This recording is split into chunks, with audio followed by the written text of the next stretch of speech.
Kate Genovese is a registered nurse, but she has written 3 books, 2 nonfiction and her newest, which is a work of fiction. And the books are available in the back, are available for sale afterwards if you are interested. And I think you're going to be very interested in hearing about her journey and about her work, her passion. So please welcome Kate Genovese.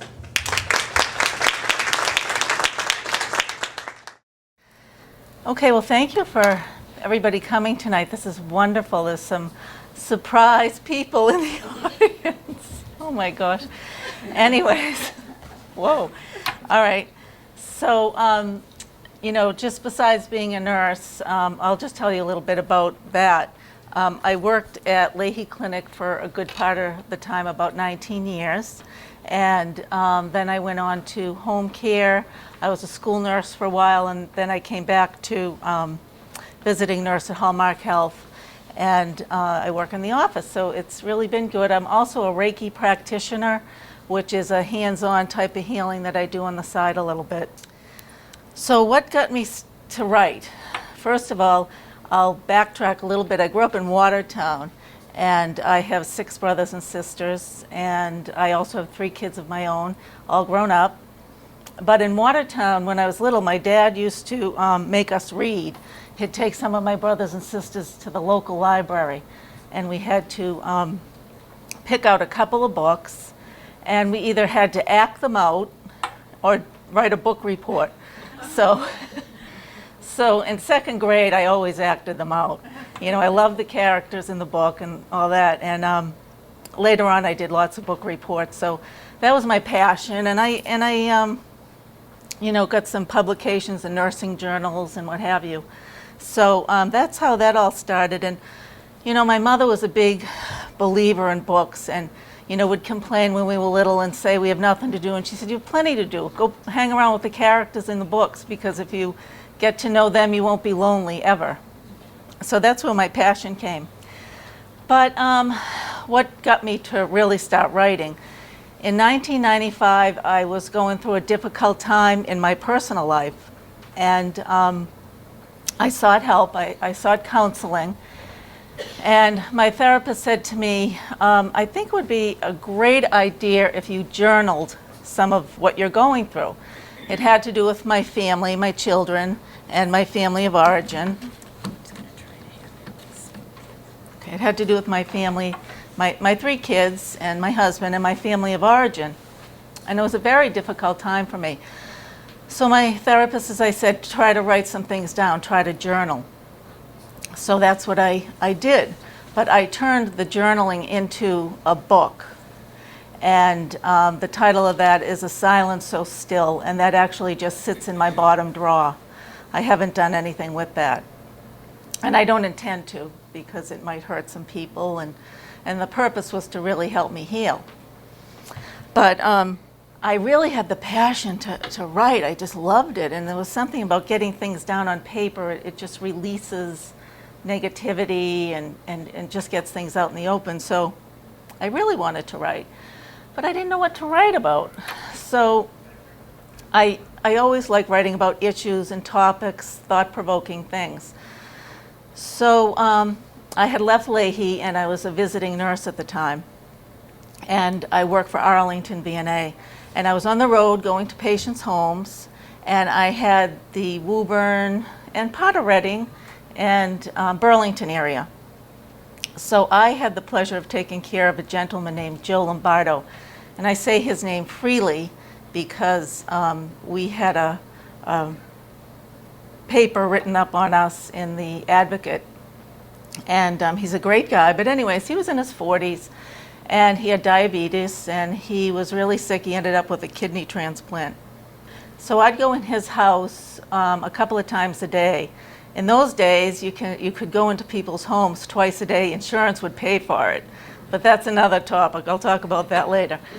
So anyways, Joe and I got along real well, and he was dying to just get back. He had been a school teacher, and he had to retire because he was legally blind. So he used to go into the Boston Public Library, and he couldn't do that anymore because he was homebound. And then he started to get really depressed. So it bothered me, like how could I cheer him up? So I simply started to just tell him funny stories about our nursing, my nursing career and my friends in nursing. And I know there's nurses out there that we have great stories. So I would tell him, it was as simple as that, stories about my patients, some of the fun we had in the floors, and I just had him laughing. And he said, why don't you write a book? Why don't you just write a book? And I said, oh, what am I going to write about? He goes, oh, you're calling these patients from my house and you're laughing and we're laughing. Just sit down and write. So I started to do that. I started to write.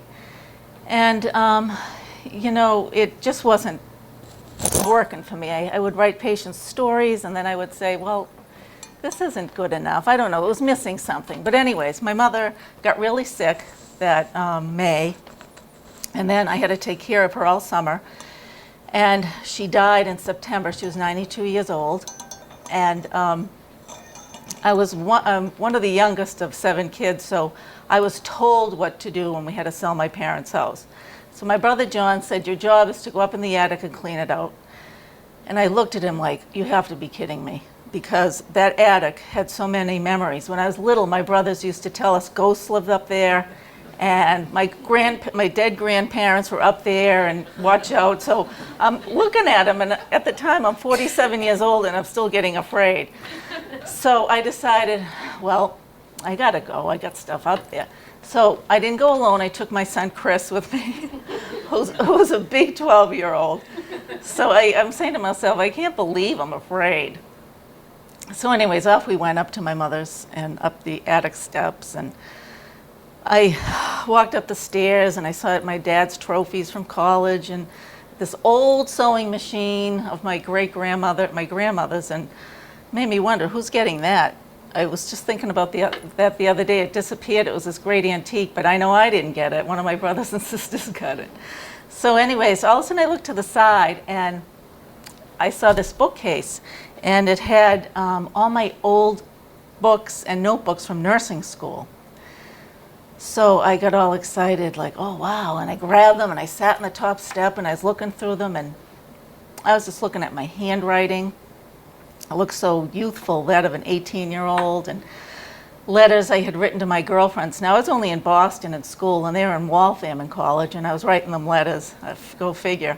But one of them was, I was so mad at my father in the letter because I had to start school in July and I really wanted to go to Woodstock. And I was trying to convince my father to let me go in January and start school in January. So that conversation had itself. And then letters from my boyfriend, he was in Vietnam, and a variety of other things. And I thought of the times and I said, wow, you know, it was just like 1969, 1970, so much was happening politically. And I thought I could write my nurse's memoir and just include everything in it. So that's where my book, 30 Years in September, came to life. And it's really been quite an experience. I started just in 1969 when I started LPN school, and right up to, you know, when I finished in 1999, the book.